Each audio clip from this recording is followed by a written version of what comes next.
This is Democracy Now!, democracynow.org. I'm Narmeen Sheikh in New York with Amy Goodman in Telluride, Colorado. This week marks the 20th anniversary of Hurricane Katrina, the 2005 storm that devastated the Gulf Coast, killing more than 1,800 people and forcing more than 1 million to evacuate. Rest of the hour looking back at Hurricane Katrina and at where New Orleans is today. We'll speak with Malik Rahim, founder of Common Ground Relief, as well as journalist Jordan Flaherty. But first, we go back to some of our coverage of Katrina from 20 years ago as we went back and forth to New Orleans.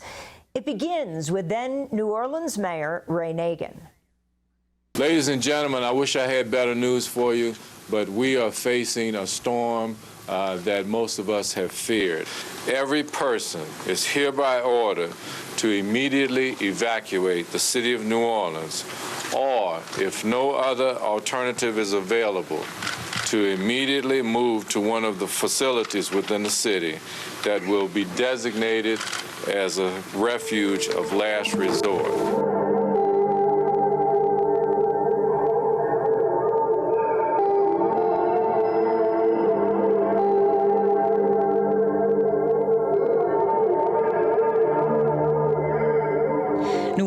And the Gulf Coast region remain in a state of catastrophe following the devastating Hurricane Katrina.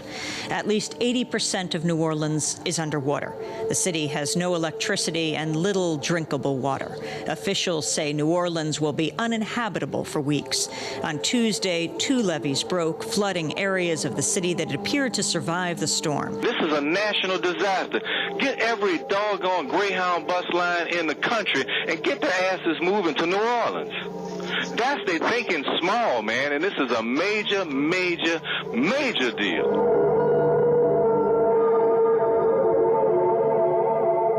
Talking about tens of thousands of people who are left behind, and those are the sickest, the oldest, poorest, the youngest, the people with disabilities and the like, and the plan was that everybody should leave. Well, you can't leave if you're in a hospital. You can't leave if you're a nurse. You can't leave if you're a patient. You can't leave if you're in a nursing home. You can't leave if you don't have a card.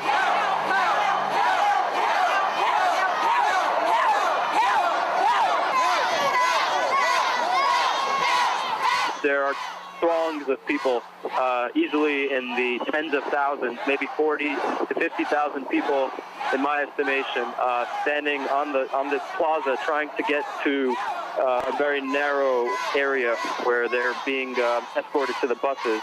I haven't seen one bus leave yet. Please, babe. 6 and 8 months. Let people just walking past us. No food, no water, no nothing.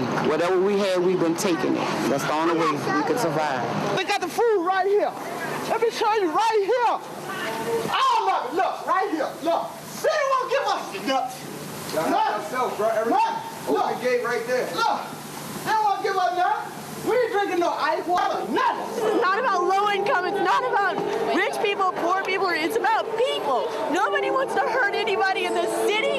Nobody wants to hurt these people who have these businesses. And they want a little air and a little food and water, for God's sake. That's it. There's nobody in charge. The National Guard, the police, there is nobody. Somebody needs to come take charge and put organization and get these people to safety, to get them clothes, the basic things that they need to live from day to day.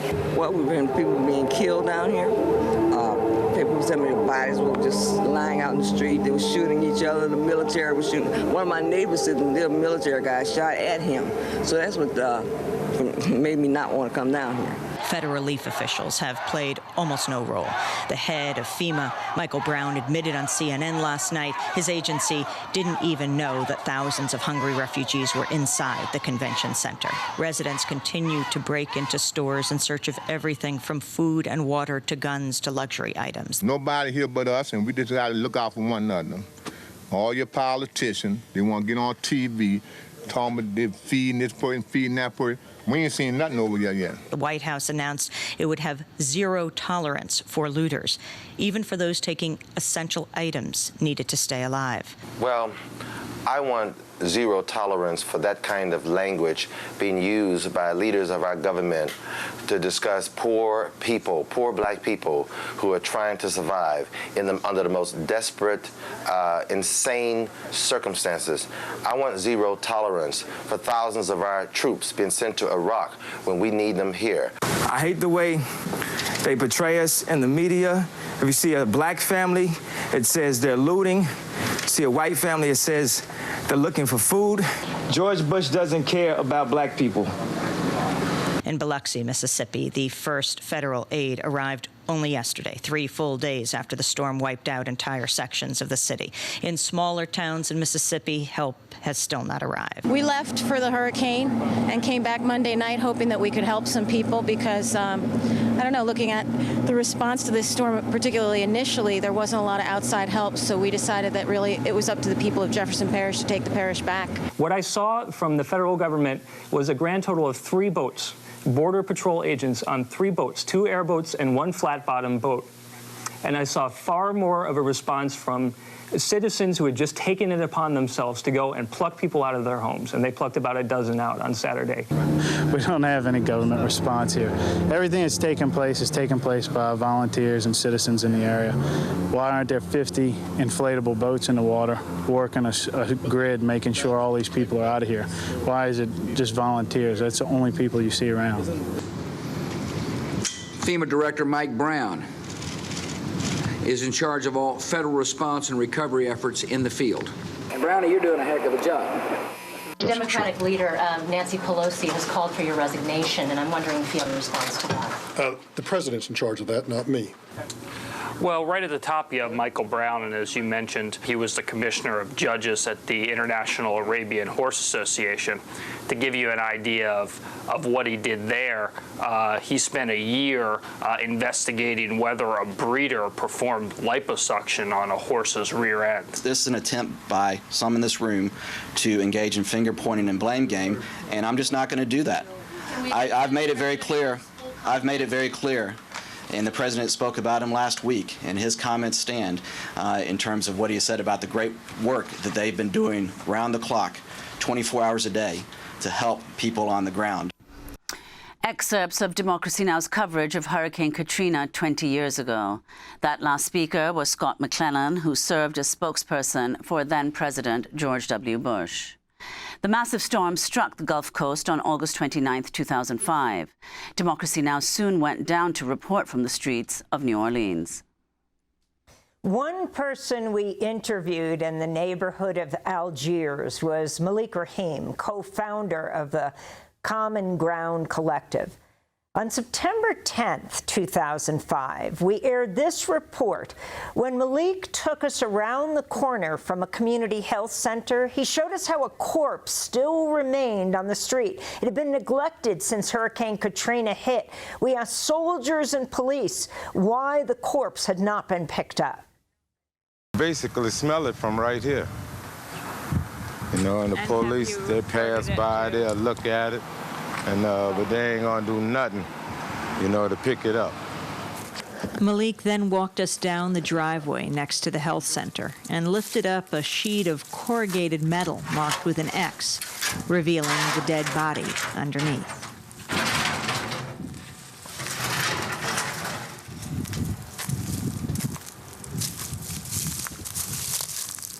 Now, his body been here for almost 2 weeks, 2 weeks tomorrow. All right, that this body been laying here. And there's no reason for it. Look where we at. I mean, it's not flooded. There's no reason for them to be and left that body right here like this. I mean, that's just totally disrespect. You know, and I mean, 2 weeks. Every day we ask them about come and pick it up. And they refuse to come and pick it up. And you can see it's literally decomposing right here, right out in the sun. Every day we sit up and we ask them about it. Because, I mean, this is closest you could get to tropical climate in America. And they won't do anything with it. Malik, do you know who this person is? No. But regardless of who it is, I wouldn't care if it's Saddam Hussein. or bin Laden. Nobody deserves to be left here. And the kids pass by here and they're seeing it. I mean, the elderly, this is what frightened a lot of people into leaving. We don't know if he's a victim of vigilantes or what, but that's all we know is that his body had been allowed to remain out here for over 2 weeks. We're standing right outside the health clinic. Its doors are chained. The building is not seriously damaged. No. Have you reached people there? What authorities have you talked to pick up this body? We're going to talk to everyone from the Army to the New Orleans police to the state troopers to, I mean, we're going to talk to everybody who we can. I even talked to Oliver Thomas, who was the councilman at large yesterday, about this body. He said he was surprised to see that this body is still there. But it's 2 weeks. 2 weeks that this man been just laying here. As Malik Rahim was speaking, as if on cue, every level of authority he mentioned drove by. There's a dead body right here. Who are you with? We're with Bravo 15. Which is? The Cav. Army? Army, yes, regular Army. There's a dead body right here. Can you guys pick it up? I don't think we can pick it up, but we can call the local authorities to come and pick it up. This gentleman who lives in the neighborhood said that they have been trying to get... Here, let me ask these guys too. Excuse me. Hi, there's a dead body right here. Can Louisiana State Troopers, can you pick it up? You need to talk to our public information officer, ma'am. It's been here for 2 weeks. We filmed it last week, and the gentleman over here said he's been trying to get it picked up for 2 weeks, and Louisiana State Troopers, the police, the Army, no one has responded. We're looking right over at it right there. You need to talk to our public information officer. You can contact them at the troop.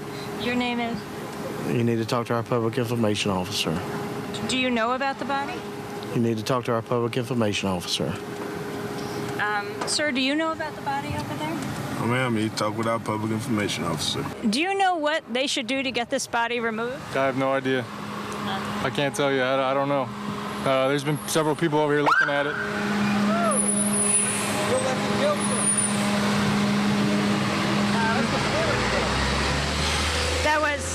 That was Homeland Security that just went by. Sir, what were you saying? There's been several people over here looking at it, but like I said, I haven't seen anybody take it. Several Army guys? Army. I've seen police over here looking at it. I've seen ambulances looking at it. That's about it. To our knowledge, the body was never identified. Malik Rahim is the co-founder of the Common Ground Collective, which helped bring thousands of people from all over the world to help rebuild New Orleans after Hurricane Katrina. He was also one of the founders of the New Orleans chapter of the Black Panther Party for Self-Defense. In 2008, he was a congressional candidate for the Green Party. He's joined us over the years since then. I recently went back to New Orleans and interviewed Malik Rahim again. Malik, we are sitting here at the Montreal Convention Center, where 20 years ago, thousands of people were taking refuge from Hurricane Katrina. Your thoughts on what happened back then and the lessons for today? Well, I would have to first, I have to thank you for this time. When I think of what happened, not only here, I have to also think about what was happening in Algiers. And I have to think of the role that you in democracy now played at that time. Most mainstream media was sold on the big lie that this city had resorted to anarchy, that it was taken over by thugs, and there was looting, there was murder, there was rapes that was going on. And that now, 20 years later, we know that all this was false. But it was the excuse. It was the excuse in order to rid the city out of people that was no longer tolerated. It was a difference between those who seek safety at the Superdome than those who seek safety here. because the ones at the Superdome was there seeking safety from Hurricane Katrina. But those that was here, those that was the tens of thousands that was stuck up in this building, wasn't as cool as it is now. Didn't have any air. But they was fleeing a flood, a known flood. They was fleeing hurricane corruption, hurricane racism. You know, that's the hurricane that they was fleeing for. And they wasn't able to bring supplies with them. Most people, when that flood came, that's all they had was the clothes on their back.